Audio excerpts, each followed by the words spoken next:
Hello, it's Charles with Uber Eats. Today is Wednesday, the 3rd of September 2025, and I am blessed that the good Lord gave me the wake-up call today. Very thankful for that. And you're seeing and hearing this, so you're also equally blessed because God woke you up this morning and you got to see another day. And that's a blessing because none of us are promised tomorrow. Tomorrow is a gift from God. And we need to all try to remember that. I try my best to remember that every day. I don't always remember that.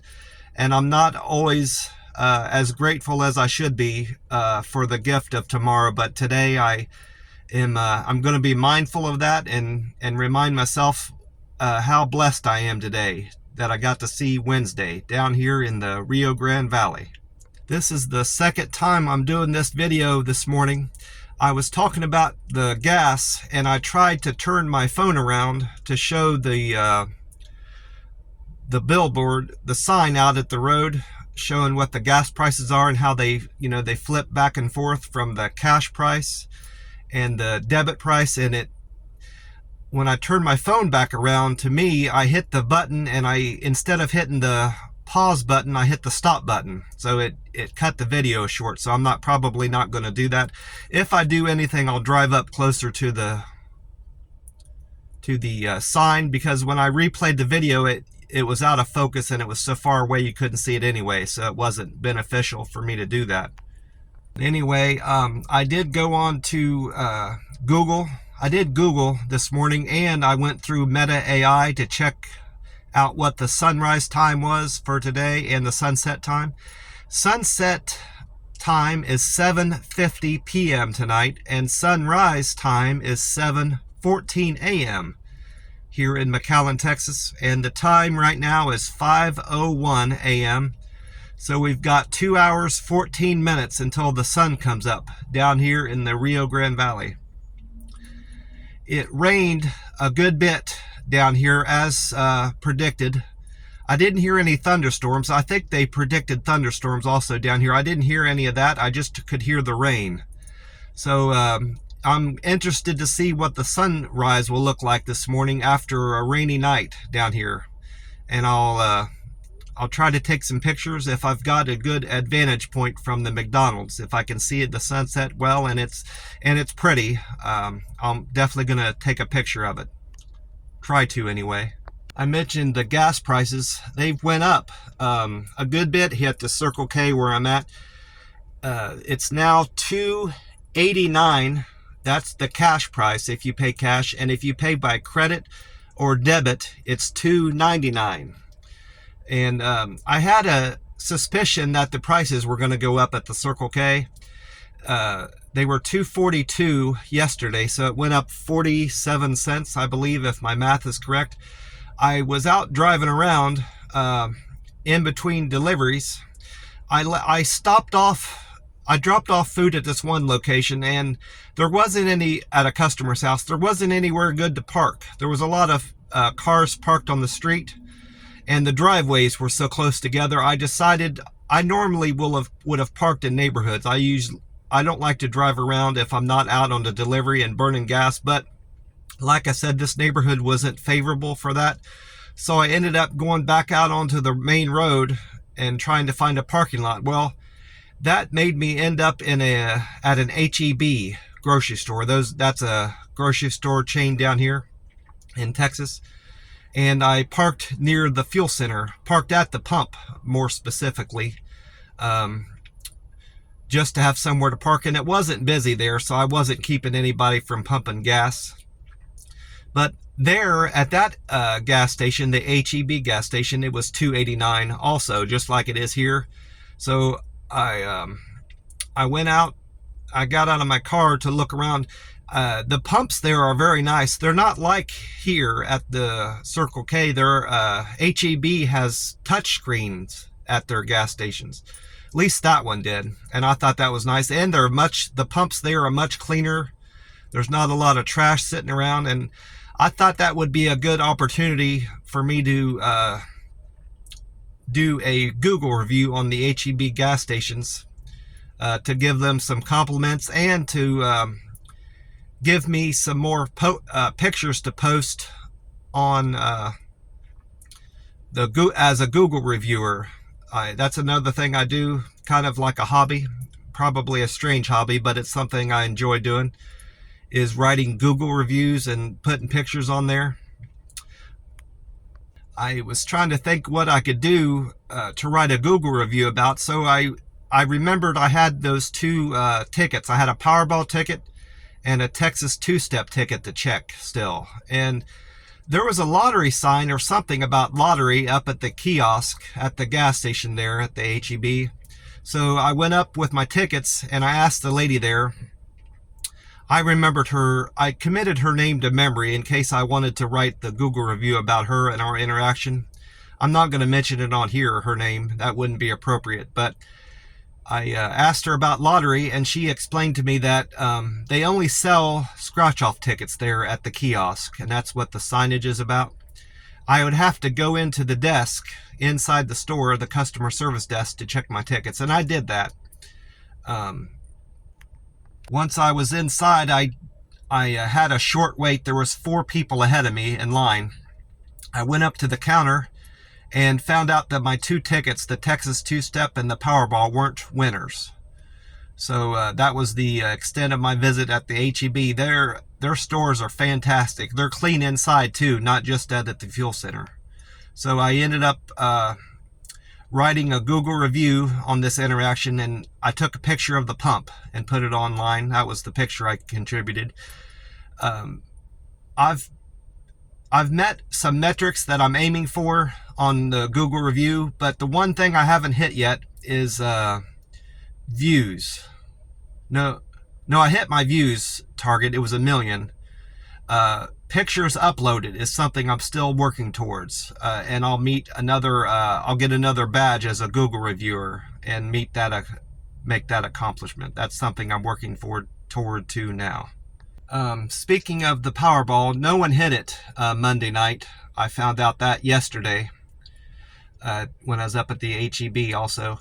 It's at 1.3 billion now for tonight's jackpot. So I'm going to definitely play tonight. I'm going to play until it gets hit, and then take a break from Powerball until it gets back up again, up over like 400 or 500 million. I'm not going to play Texas two-step again. I'm going to play another Powerball up here at the Circle K while I'm still here, and I'm just going to replay the same numbers that had the Powerball, 23 Powerball on it, that I got from the fortune cookie. I did some research on the jackpot and the cash payout. I've gotten 2 different conflicting information on that. According to Yahoo Life article written by Anna Baluch, A-N-N-A, and then her last name is B-L-A-U-C-H. She explained that the lump sum payout for the Powerball tonight would pay $585 million lump sum payment. But then according to the Powerball.com website, it said something different. I think it said $589 million lump sum payment. So either way, it's still a lot of money. I'd be happy with $1 million, but I'm just confused why there's 2 different figures out there. I'm more inclined to believe the Powerball.com figure, the 589 cash value option. I just realized looking at my notes, I forgot to mention that the landlord was upset about him not getting his mail, and that's why I was having that parking issue. I think I mentioned the landlord wanted me to move my car up, away from the mailbox from the other day. There was no mail Monday, so he wouldn't have got his mail anyway. I recalled that. I figured that all out and reminded myself of that because of the conversation I had with my cousin about the school being out of session Monday. So I wasn't parked close to the mailbox anyway. I might have been parked too close to the mailbox in terms of preventing my roommate from parking close to the causing him to park closer to the mailbox. But so I bring all that up to say another thing came up about my parking. When I parked at the house yesterday, I made a point to park farther away than I had ever before, away from the mailbox, so, you know, I wouldn't have any issues. Well, this time he texted me that I was parked over in front of, you know, the back end of my car was over in front of the neighbors, and that was going to cause trouble. So, and I texted him, I said, yesterday, he said, park, this time he said, yesterday, he said, park in front of the fence line, you know, park up to the fence line. And I texted him back and said, I was parked at the fence line Monday, and you told me that I was too close to the mailbox. So, he denied that, but I still have the text message on my phone. So he dropped it and left it alone. Going forward, I'm just going to park up to the fence line and leave it at that, because this morning when I'm not preventing my roommate from parking so close. I'm not causing him to park close to the mailbox. This morning when I was parked at the fence line, he let himself, he let about 6 or 7 feet between my car and his, and he was parked right up to the mailbox. So it's not I'm not causing any issues with parking at the mailbox or not, you know, is what I'm trying to get at. Yesterday I had a great meal at the McDonald's. I got my usual 2 sausage, egg, and cheese McMuffins that comes with a slice of cheese, a sausage patty, and a round egg. I prefer the round egg over the folded egg. That's more or less why I always order the McMuffin. Sometimes I get the sausage, egg, and cheese biscuit, but you have to ask to have the egg substituted, the round egg substituted, because that one comes with a folded egg. I had those 2, and I had my senior coffee with 3 refills. I just went with regular creamer this time around. When I say regular creamer, I got French vanilla. I mean to say that I didn't put pumpkin or anything else in there, pumpkin spice or any other different types of sugar. I just had regular equal in all my coffees and French vanilla. French vanilla is my favorite creamer, and if I'm being honest, my favorite sweetener is equal. Next to that, stevia comes a close second to the 2 sweeteners I like in my coffee. I had a surprise yesterday at the McDonald's. I normally will pay my order comes to $5.17 or $5.18, something like that. And I normally pay with a 5 and a 1. I normally pay with a 5 and a quarter, and I tell the lady just to keep the change. It comes to about 11 or 12 cents back. Well, yesterday I paid with a 5 and a 1, and I got all my change back. And I got back in my change a wheat penny. I was looking through what she gave me back to make sure she paid me back the right amount, and I noticed that I had a 1934 wheat penny. I used to collect wheat pennies. I don't know what happened to my collection of wheat pennies, but I might start doing that again now that I have one. I need to make sure I'm keeping this one separate from the rest of my coin, because I almost lost it yesterday. I couldn't find it, at least in my this little container I keep all my change in. I might just keep it out in my car, this wheat penny. I did remember to bring my cup back out to my car. I know I said I was going to leave it out in my car, but I was thirsty and I stopped off for ice before I got back to the house. So I did fortunately remember to bring my cup with me when I got out this morning, and I got my free cup of ice. At the gas station up here at the Circle K, if you bring in your own cup, say from another restaurant, this one's from Starbucks, they'll give you free ice. So I'm actually gonna top off, fill it up now. This morning I went with the last can I had at the house. This one's the Monster Revive Recover tea and lemonade. I need to replenish my stock this morning. I'm most likely going to do that at the Circle K while I'm still here after this video. I mentioned talking to my cousin, and that I realized I had forgot another part of the conversation I had with her. Apparently she had when she was riding around with her grandson in the truck, she accidentally sit on his glasses and broke them. Broke the arm off, you know, where it attaches to the glass, where the frame, the main part of the frame is. Broke this part. And broke it to an extent where there's no way to put the screw back in. It just snapped off. And she asked me my advice on that, and I told her that specific thing had happened to me, where I couldn't reinstall the screw. I lost the screw entirely. It was gone. It was so small I couldn't find it. And on closer inspection of my glasses, I realized that that little part where the screw goes in was snapped off, you know. Not to an extent where I couldn't reattach the glasses if I had enough wiring. So I explained to her that's what I did.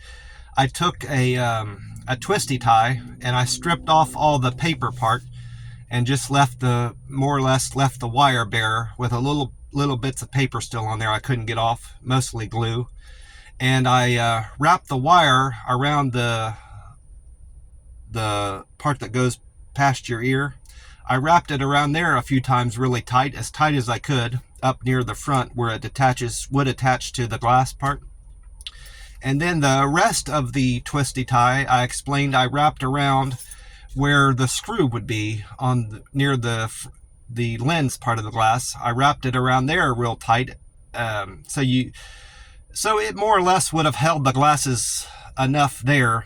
But to ensure my glasses wouldn't fall apart further, I went to AutoZone or O'Reilly's, one of these auto parts places, and I bought a package of those sleeves that you use to connect wires together, and then you heat it up and then it shrinks up real tight around the wires. Well, it occurred to me that would be a good way that I could fix my glasses. So I took one of those pipes and put it along my glasses, and then I heated it up with a lighter, and it made a great fix to my glasses. And my glasses held together the remaining time I had those glasses. I replace my glasses generally every 2 to 3 years. It's probably suggested to replace them more often than that, but that's what I've been doing lately. I have kept glasses even longer than that. But this frame here I just bought in Oklahoma City, so it's less than a year old. A year, give or take. She thought that was a good suggestion, and she seemed to be apt to use my advice. She mentioned going to AutoZone, so I'll have to follow up with her to see if she did that. I mentioned creamer.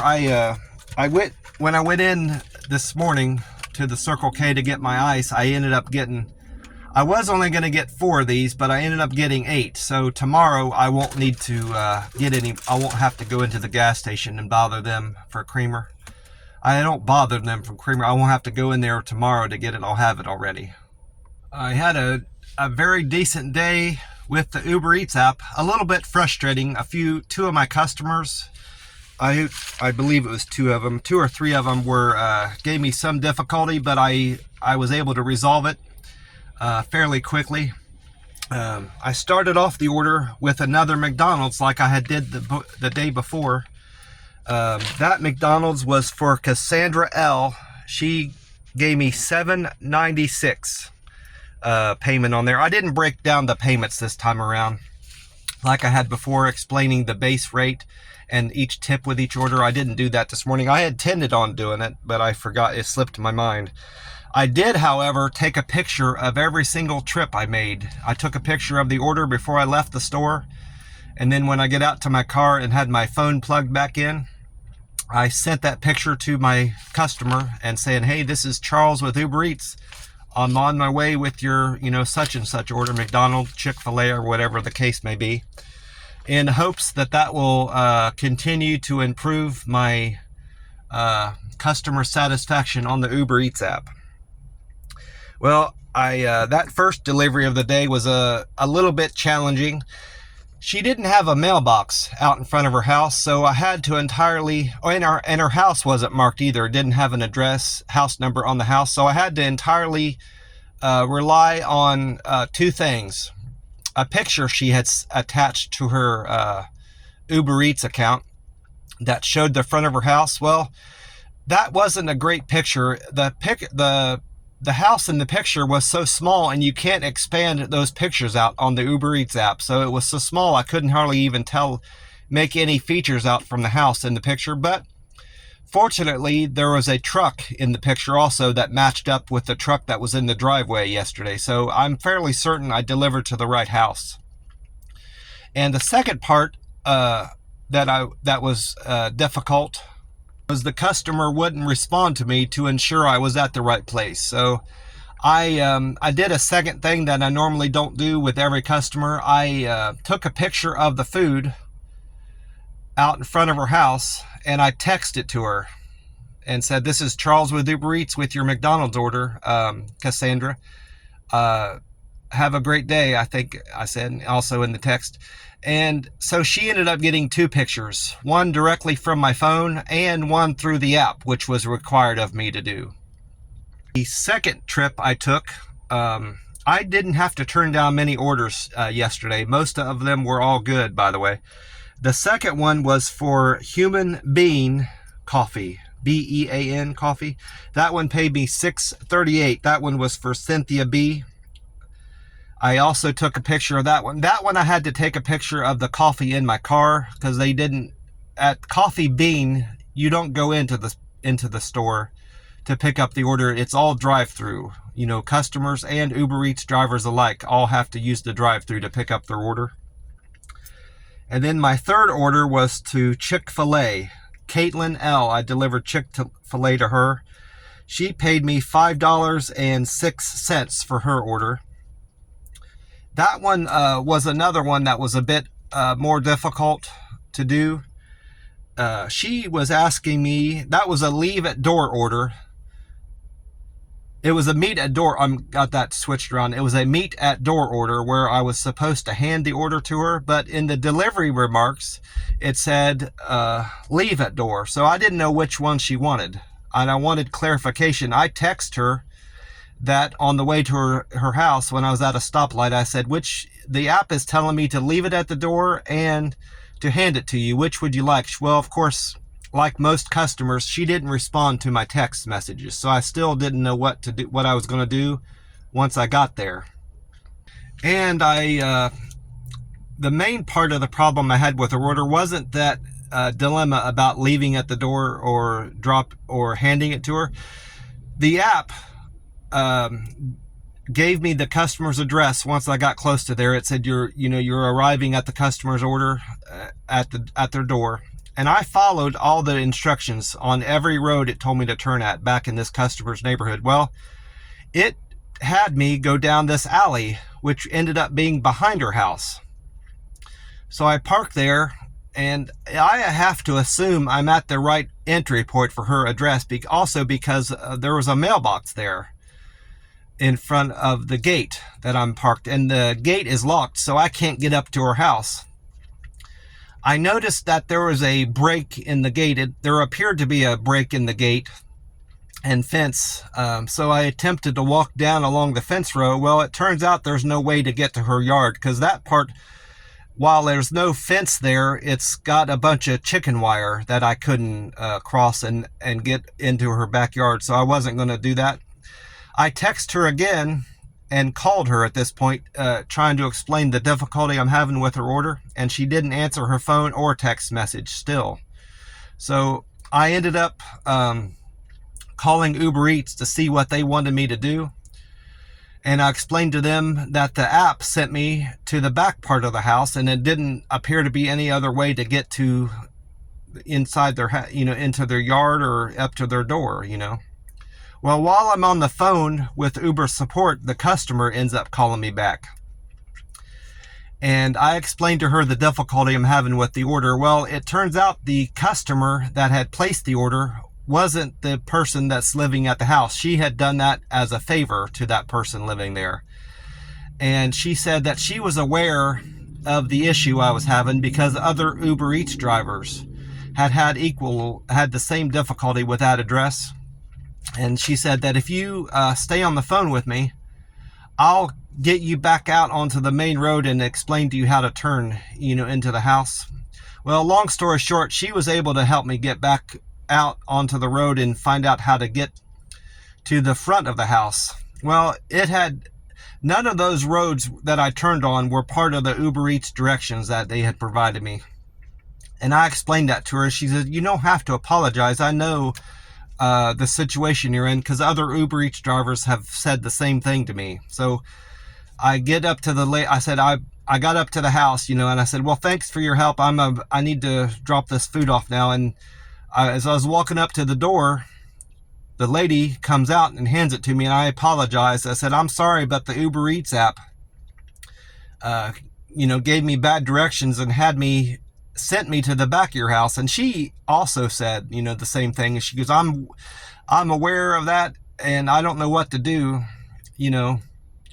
to remedy this situation, because it's all through the app. The Uber Eats is doing that on its own.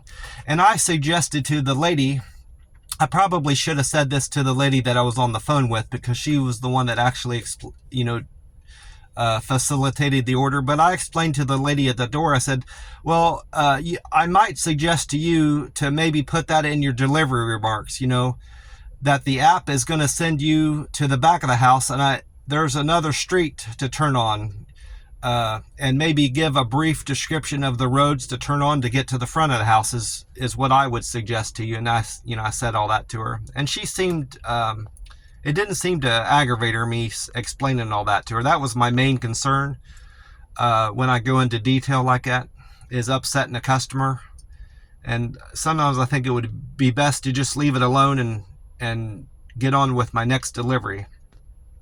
Well, after that order, I had a little bit of a break in between deliveries. I had parked, I didn't park directly in front of that customer's house. I pulled down a little bit where weren't any houses. This particular neighborhood, the houses were more separated, sparse. I think it was still getting developed, if I recall. But I took the opportunity to visit Reddit, and it occurred to me that could be something I could do a Reddit article on my subreddit, the Uber Eats driver subreddit, and possibly boost my karma up some. So I had taken a screenshot of that customer's order, where it has their name, their address, and the food I'm supposed to pick up at the Chick-fil-A. Well, I used that screenshot as a picture to display on Reddit, and I took a big smiley face to cover up the customer contact info. I didn't want to display that on there. You're not supposed to. And I ended up getting upvoted based on that Reddit article I wrote. I had, before I did that Reddit, I was at my karma was at 764. No, it was at 762. And my karma got boosted 2 more points. So now I'm at 764. I basically just explained the situation I was in. It was a leave at door. It was a handoff to customer and a leave at door delivery instructions. And I just posed the question to them on Reddit. I said, what do you do in this situation where the customer is telling you to do 2 different things to do? I just kept it simple. And surprisingly, I got upvoted, and I got some other Redditors commented to my page. Most of them were short comments to what I had written there, giving me some suggestions. And one of them wrote like 3 or 4 paragraphs, wrote a lot back to me. Bezos Flex, Bezos Flex wrote, avoid using that picture. Then he wrote a smiley face, LOL thing. I think that was in response to the big smiley face I put over the customer's picture, over the customer's information. And then T Jingler 98 wrote, I do what the customer says in the delivery remark, which in that case would have been left at door, which is a good suggestion. And then Spiritual Credit 5488, he's the one that wrote a long article, back to me. And the gist of it was, he wrote, is to just always do what the customer says in the delivery remarks. So it would, in that circumstance, it would have been leave at door. And then he suggested to take a picture of the order and save it in your phone until you know there's no issue with that delivery, along with the customer's name, address, and the restaurant you delivered from. I more or less do that anyway. I don't save it in my phone per se, but I text the customer their name, picture, and the restaurant and their address, so they know, the customer knows that I sent them to them, and they know I have proof I did, so I don't have any issues, going forward. And then after a month or so, a month to 6 weeks, if I know the customer never reported me as a non-delivered order, I delete that text message I sent the customer. So I'm already doing that to an extent. And then another Redditor, name of unnamed Lord 84, wrote, leave at door and text them. Say that you did that per the note the customer left you, and then move on with your next delivery. New user error wrote, you all make this job harder than it needs to be, referring to me and the other commenters. Said a customer, he wrote on there also that if a customer is going to scam you, they're going to scam you regardless of what you do. Whether you take pictures and send them to them and prove that you have delivered it. If their intentions to scam is to do that, they're going to do it regardless, is what his main message was. And he's probably right. I haven't had a whole lot of scam artists out here in Texas, or in the few I've done in Oklahoma City, but I ran across a few scam artists out in Las Vegas when I lived there for a year. And then Delivery Courier wrote, run the timer down and then take a picture and dip, meaning just take off on your next delivery. What he means by timer, once an Uber Eats driver gets to the drop-off location, a timer starts. I think it's like 7 or 8 minutes. And then once that timer is expired, the Uber Eats app will just tell you to leave the order at the door because the customer hasn't responded back to you. So that's probably good advice. I wasn't at the customer's door long enough even for that timer to run out this time before, because the customer fortunately called me back and was able to help me get to the correct side of the house. And then 2 more people responded. Terrible Celery wrote, requires pen, ? I didn't respond back to that because it didn't really make sense to in the context of what I wrote on there. I did give him an upvote though for responding. And then finally, Dispatch Minion texts me, how do you text the customer the picture? And I explained that whole procedure to him. I've done a video on that in the past. What I do, and I explained this to him, I said, I will attempt to call the customer, and then as soon as the call is placed, I hang up my phone. And then I use that call, I go back into my call log, and then I send a text message to the customer through my phone. And with that text message and picture, I attach all the customer's information, the restaurant, my name, and all this. And that's my proof that I left the order at the correct location for the customer. And so hopefully that will help that guy, that Uber Eats driver, in the future if he has to do that. If he feels like he needs to do that, he can follow those instructions. And then I had a spell. I didn't know Uber Eats does, or not Uber Eats, but I didn't know Reddit does this. But if you misspell something wrong in your in one of your responses or articles you write on Reddit, it will correct your spelling. Spellbot said I had spelled Chick-fil-A wrong, so I didn't put those little dashes in between, and that's the only thing I didn't spell correctly. I spelled it correctly, Chickfila, but I didn't put spaces in between it. Apparently you're supposed to put dashes in between all that. I didn't realize that. Well, that's about it for me. All I've got planned today is a McDonald's. I'm going to the McDonald's this morning and enjoying my breakfast with my coffee, my senior coffee. And then I'm going to do Uber Eats deliveries today. Hopefully get some good ones. God bless you all, and I will talk to you soon. Bye for now.